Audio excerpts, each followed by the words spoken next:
નમસ્કાર મિત્રો, learning જીકેની YouTube ચેનલમાં આપ સૌ મિત્રોનું સ્વાગત છે. આજે એક ચર્ચાપત્ર જોઈએ.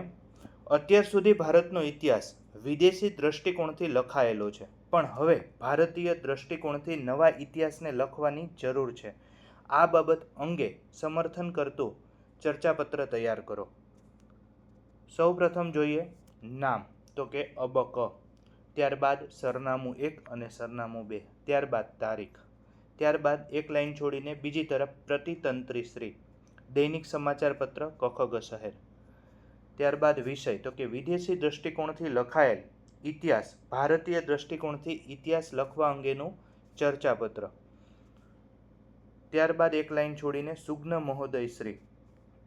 સવિનય જણાવવાનું કે હાલના સમયમાં વિદ્યાર્થીઓને પાઠ્યપુસ્તકોમાં ઇતિહાસ વિશે જે ભણાવવામાં આવે છે તે ઇતિહાસો વિદેશી દૃષ્ટિકોણથી લખાયેલા છે, જેને લીધે ભવિષ્યમાં વિદ્યાર્થીઓને જીવનમાં ઉપયોગી થાય અને વિદ્યાર્થીઓ ઇતિહાસકારોની પ્રેરણા લઈ જીવનમાં કંઈક સારા કાર્યો કરી શકે તેવું લખાણ વિદેશી દૃષ્ટિકોણમાં જોવા મળતું નથી. માટે ભારતીય દૃષ્ટિકોણથી ઇતિહાસ લખવા અંગેના મારા વિચારો અને મહત્વ આપના લોકપ્રિય અખબારમાં પ્રસિદ્ધ કરવા વિનંતી. આપનો વિશ્વાસુ અબક, અને ત્યારબાદ બિડાણ, તો કે ચર્ચાપત્ર, ત્યારબાદ એક કોઈ પણ હેડિંગ આપવું, તો કે ભારતનો ઇતિહાસ ભારતીય દૃષ્ટિકોણથી લખવાની આવશ્યકતા. હવે શા માટે જરૂરિયાત છે એના ઉપરની અહીંયા વાત થયેલી છે. તો કે માનવ સમાજના વિકાસ અને સંસ્કૃતિની ઓળખ માટે ઇતિહાસનું વિશેષ મહત્વ રહેલું છે. ઇતિહાસ માત્ર ભૂતકાળની ઘટનાઓનો સંગ્રહ નથી, પરંતુ તે રાષ્ટ્રની ઓળખ છે. તે રાષ્ટ્રની ઓળખ, ગૌરવ અને ભવિષ્યની દિશા નક્કી કરવાનું મહત્વપૂર્ણ સાધન છે. લાંબા સમય સુધી ભારતનો ઇતિહાસ મુખ્યત્વે વિદેશી લેખકો, પ્રવાસીઓ અને શાસકોના દૃષ્ટિકોણથી જ લખાયેલો હતો. તેથી ઘણી ઘટનાઓનું વર્ણન એક તરફી અથવા તો અધૂરું રહ્યું છે. આજના સમયમાં ભારતીય દૃષ્ટિકોણથી ઇતિહાસનું પુનર્લેખન કરવાની જરૂરિયાત અનુભવાઈ રહી છે, કેમ કે બહારના વિદેશી લોકો સૌપ્રથમ આવતા હતા અને એ પોતાની સાથે કોઈ પણ બાબત કે લખતા, અને એ ગ્રંથો ઉપરથી અત્યારે આપણો ઇતિહાસ જાણવા મળે છે મેગસ્તનીઝના વખતથી.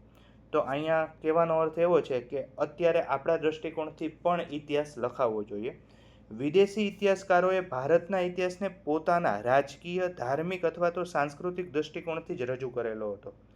પરિણામે ભારતની સમૃદ્ધિ, પરંપરાઓ, વૈજ્ઞાનિક સિદ્ધિઓ અને લોક ચળવળો, પ્રાદેશિક નાયકો અને સામાન્ય લોકોના યોગદાનને પૂરતું સ્થાન મળ્યું નથી. અનેક પ્રસંગોએ ભારતીય સંસ્કૃતિને પાછળ પડેલી અથવા તો અંધશ્રદ્ધાળુ તરીકે દર્શાવવાનો પ્રયાસ પણ થયેલો હતો. આ કારણે ઇતિહાસનું સંપૂર્ણ અને સંતુલિત ચિત્ર સામે આવી શક્યું નથી. ભારતીય દૃષ્ટિકોણથી ઇતિહાસ લખવાનો અર્થ કોઈ એક વિચારધારાનું સમર્થન કરવાનું નથી, પરંતુ મૂળભૂત દેશની સંસ્કૃતિ, પરંપરા અને ઐતિહાસિક પુરાવાઓના આધારે ઘટનાઓનું નિષ્પક્ષ મૂલ્યાંકન કરવાનું છે. નવી પેઢીને પોતાના રાષ્ટ્રના સાચા ઇતિહાસની જાણકારી મળશે અને રાષ્ટ્રીય ગૌરવની ભાવના મજબૂત બનશે. એના માટે થઈને પણ ફરીથી આ ઇતિહાસ જે છે ભારતીય દૃષ્ટિકોણથી લખાવવો જોઈએ. સત્ય, પ્રમાણિકતા અને સંશોધનને આધારે ઇતિહાસનું પુનર્લેખન થવું જરૂરી છે. અને અંતમાં કહી શકાય કે ભારતનો ઇતિહાસ એ ભૂતકાળને ફરીથી જોવાનો પ્રયાસ નથી, પરંતુ રાષ્ટ્રની સાચી ઓળખને ઉજાગર કરવાનો પ્રયત્ન છે. આ પ્રક્રિયા દ્વારા ભારતના ગૌરવશાળી વારસા, અજાણ્યા નાયકો, જ્ઞાન પરંપરા અને સાંસ્કૃતિક મૂલ્યોને યોગ્ય સ્થાન મળશે. ભારતીય દૃષ્ટિકોણનો ઇતિહાસ એ નવી પેઢીને પોતાના મૂળ સાથે જોડશે અને આત્મવિશ્વાસપૂર્ણ ભારતના નિર્માણમાં મહત્વપૂર્ણ યોગદાન આપશે. તેથી ભારતીય દૃષ્ટિકોણથી ઇતિહાસનું પુનર્લેખન સમયની માંગ અને રાષ્ટ્રીય જરૂરિયાત બંને છે. આપનો વિશ્વાસુ અબક. અસ્તુ. જય હિન્દ, જય ભારત.